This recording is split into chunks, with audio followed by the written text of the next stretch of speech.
weird dancing in all-night computer banking lobbies, unauthorized pyrotechnic displays, land art, earthworks as bizarre alien artifacts strewn in state parks, burglarize houses but instead of stealing leave poetic terrorist objects, kidnap someone and make them happy.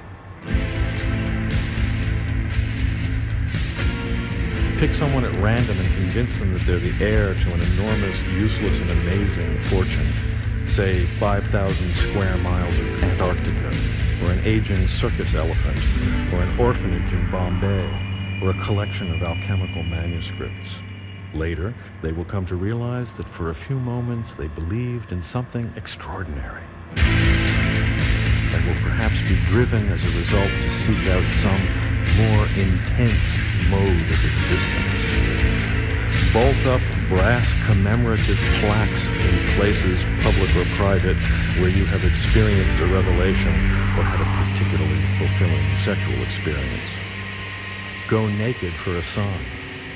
Organize a strike in your school or workplace on the grounds that it does not satisfy your need for indolence and spiritual beauty. Graffiti art loaned some grace to ugly subways and rigid public monuments. Poetic terrorist art can also be created for public places.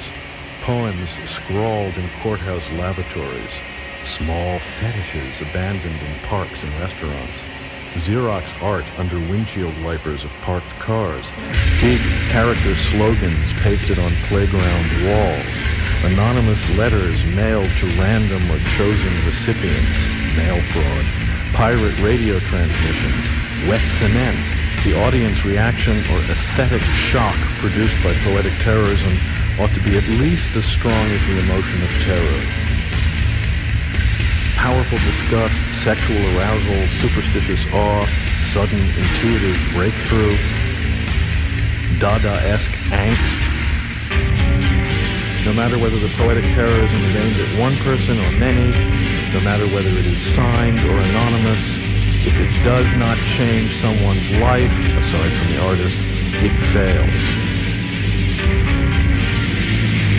Poetic terrorism is an act in a theater of cruelty which has no stage, no rows of seats, no tickets, and no walls.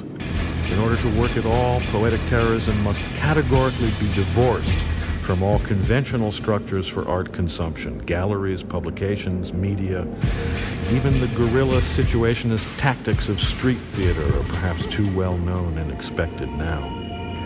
An exquisite seduction carried out not only in the cause of mutual satisfaction, but also as a conscious act in a deliberately beautiful life may be the ultimate poetic terrorism.